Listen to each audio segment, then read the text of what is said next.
Do what it do, what it do, what it do, what it do. Back at you with another one. So today, I was watching Gil's Arena the other day, right? And they was having a conversation about Brunson in New York, right? And it made me think about something that I always thought about with basketball, right? What teams. And I feel like a lot of teams aren't successful because they have players too high in the pecking order, right? So, like, for instance, their number one player probably should be a number two player. Their number two player probably should be a number three player. You know what I'm saying? Or some form of that, right? Sometimes it could be the number two is a number three. They might have a real number one, but they number two might need to be a number three. You know what I'm saying? Some form of the players they got is in the wrong position in the pecking order, right? So I feel like a lot of teams aren't successful based on that.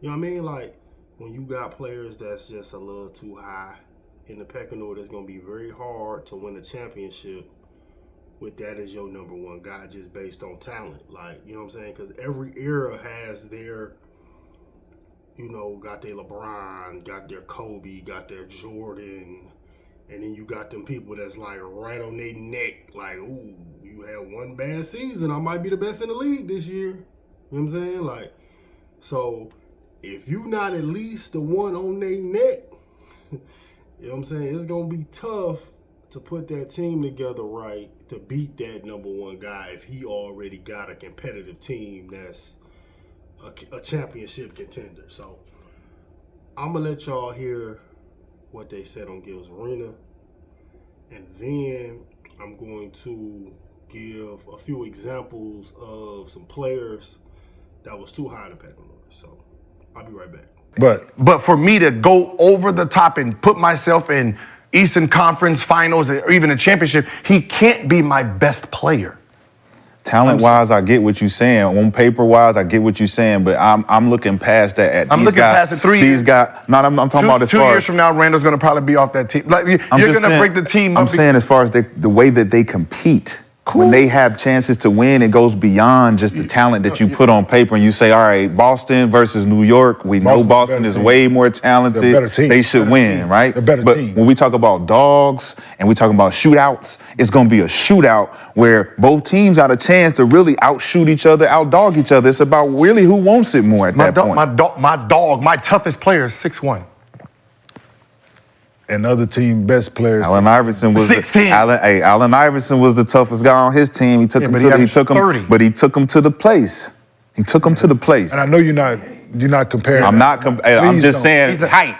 I'm saying 6'1". Okay. When you say height, and you can't just push that out the way and be like, just because he that, it's not he can't get dog in the fight. You remember when I said, he reminds me of IT, and all New York people got offended? Shit, IT got offended. I'm an all-NBA player. I'm a 2-time All-Star. Like, come on, don't do that. And I'm just saying, you just remind me of how you dominated. Don't get me wrong. Like, they can go in the playoffs. They go to playoffs, go to the second round, and then eventually. Nothing wrong with it, but they not competing for nothing right now with the current line. I'm not saying that they is. I agree with you, but as far as them sneaking in, getting the way that they need to get in, sneaking in. If you're a fourth seed, but is that a successful season for this team and this roster? For New York fans? For New York, that's a problem. For New York fans, this is a perfect team for you. Gritty, grindy, get you to the first round, to the second round. Yeah, y'all out. Ooh, we did good. They fight it. Like, sure. I thought y'all, because y'all a big city, y'all will hope for more. But if that's what y'all like first, second round, y'all got the fucking perfect team. But if you're saying that, they're doing that without a true star, they definitely cheering for that. They're like, man, we got to the second round and we ain't got no big guy. We only got our 2 guys. So it's like, like I said, if they add another piece, they're gonna be in the second round. If they add a star, if they add a number one option, then they're more dangerous because they have a number one option. Phoenix added Kevin Durant and still didn't go to the house. What does that say about adding a number one player or a star? Don't mean shit.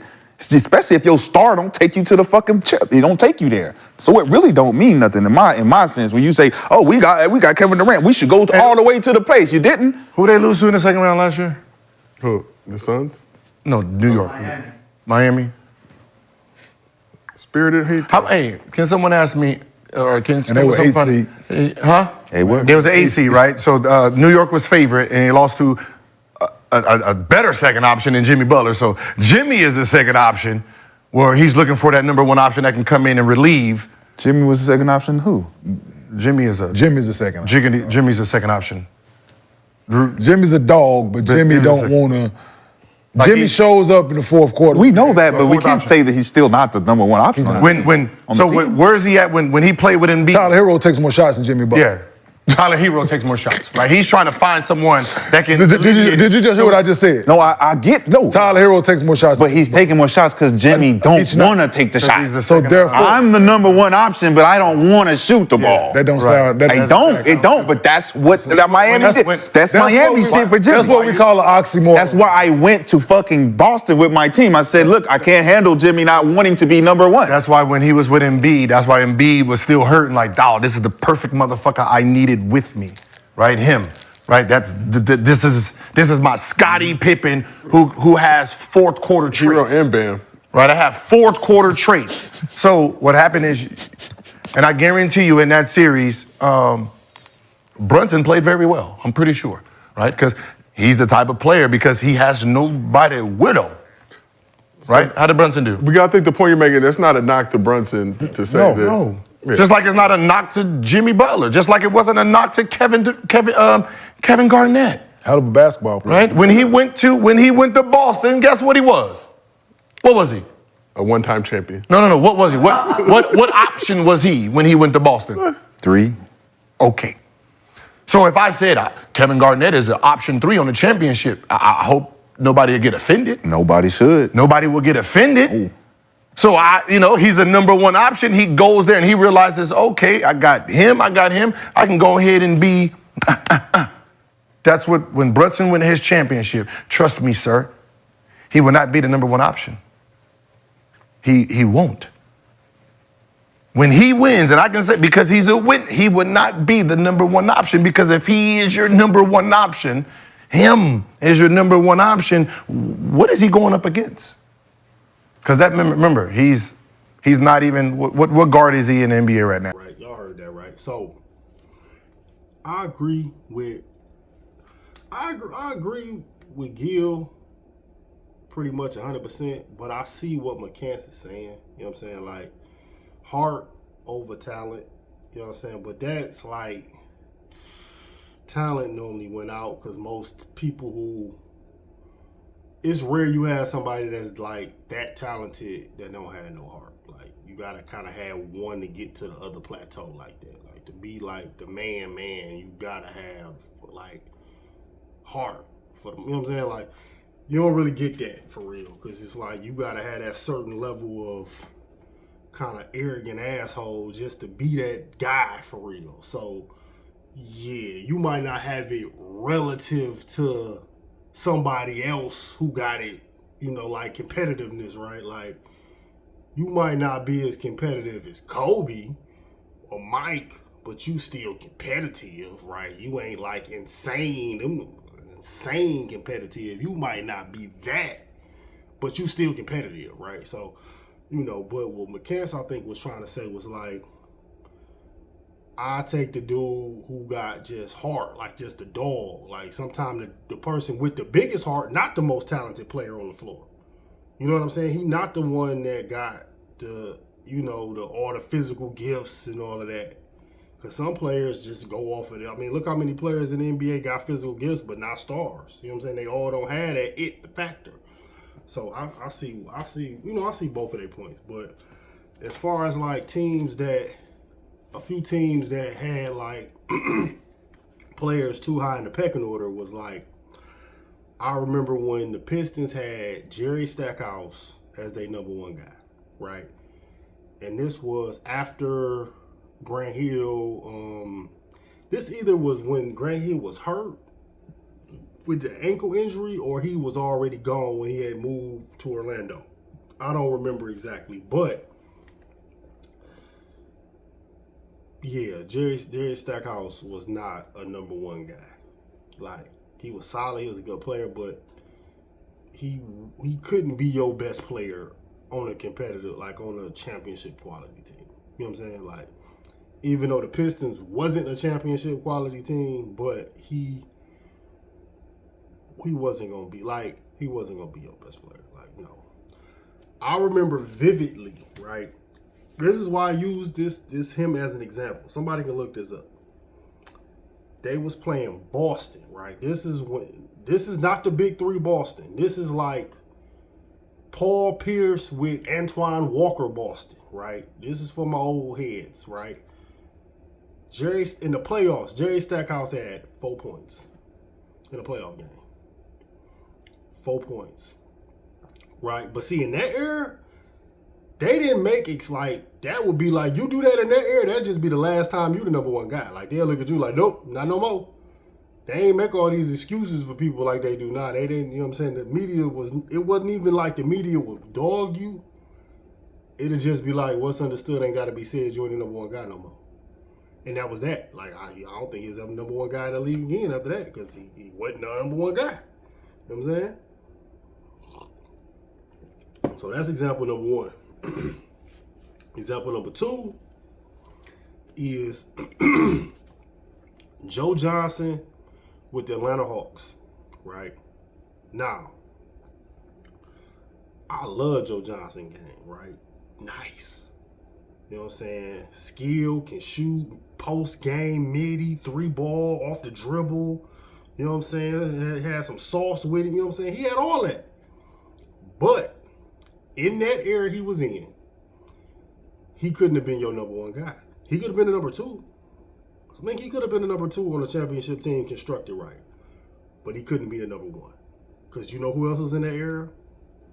Cole, T-Mac, Vince Carter, Allen Iverson, Kevin Garnett, Shaquille O'Neal, Tim Duncan, Dirk Nowitzki. See what I'm saying? Where Joe Johnson rank amongst all them players I just named? Probably after all of them, right? Can't be after almost 10 players in the era and be a number one guy. Like, you really can't be that. Because the thing about it, like, if you look historically at teams that win championships, they normally have at least somebody who is arguably the best player in that era on their team.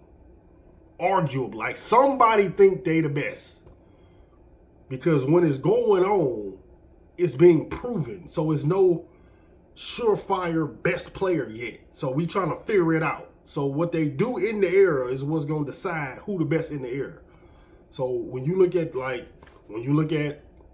look at Kobe era, who won all the championships? Tim Duncan, Kobe. Right? So when you argue who the best in the era is between Tim Duncan and Kobe, that's just how it go. Mike was the cheat code because he just won all of them. So it wasn't it ain't nobody, it ain't Mike or nobody. It was just Mike. But you know what I'm saying? So yeah, Joe Johnson couldn't have been the best. Now if you'd have put him next to T-Mac or something, then hey, it might have been a different, you know what I'm saying? It'd have been a different situation. But him as the number one guy wasn't gonna do it. Another one that's more recent. CJ and Dame. That's not gonna, no. You can't have you can't have two small guards. Like Dame, my 6'2", CJ 6 foot? Like, no, you can't, you're not winning like that. You're not winning like that. You're not. Like, we seen it in Portland for how many years? Like, you're not winning with two small guards. Like, you know what I'm saying? Like, Dame need to be with like a 1A, 1B, or even maybe Dame be the second best player. You know what I'm saying? Like, that's what it would have to be in order for him to win. Like, and I'm not a fan of a small guard being your best player on the championship team anyway. Like, I'm not a fan of that because historically, that hasn't been. I mean, you can literally count on your Isaiah Thomas, Steph Curry are probably the only two players that was a small, like a 6 foot something, lower 6 foot, under 6'4" guard that was your best player that won. That wasn't like this genetic freak of nature by NBA standard. Like, it don't happen. Historically, it just doesn't happen. So I'm going to go with history. If I'm gonna build me a team, I want the 6'6" to 6'9" do it all Swiss Army knife person. Like, they can go get the rebound, they can go get a block, they can go get a steal, they can go, if they gotta box out a power forward for this rebound on this possession, they can do it even though they're not a power forward. Like, they can just impact the game so many more ways. You know what I'm saying? A Bron, a Kobe, a Jordan, a Tim, Kawhi Leonard, them type of players can just impact the game in so many more ways. Like, it's so many more ways to impact a basketball game versus just scoring the basketball. You know what I'm saying? And there's so much stuff that don't, like, the stats don't tell the full stories. Like, stats don't, like, when it comes to, like, basketball, stats are like reading the back of the book. Like, that's about as much of the story that stats tell. It's like, you go to the bookstore, you turn the book over, you read that, and you put the book back down. That's about what stats tell you. You know what I'm saying? I'm still a fan of the eye test. You know what I mean? So yeah, Dame would have to, he would have to be paired up with somebody like a KD or something like that. You know what I'm saying? He'll need that number one guy with him, and maybe it could be like a 1A, 1B, but no, it's not gonna work. It's not gonna work. So, they're my pecking order examples. You know what I'm saying, on why some players don't. But as a franchise, it's like some franchises is just cool with being good, being competitive. So it's like you can't like not have that guy though, because everybody don't get the opportunity to get a transcending talent on their franchise. So you gotta, like, you know, I know we in this world where everybody act like they not settling, but it's a fine line between not settling and being appreciative and delusional. So, you know, sometimes it's like, if you get a Joe Johnson, you better be happy, because you could just be at the draft every year wishing upon a star for a number one pick. So having a competitive team is still better than not. So at the end of the day, you know, it's not the worst thing in the world, but, you know, all right, when it comes to that pecking order thing, I'm going to leave it at that. Like, comment, subscribe. See y'all on the next one. Peace.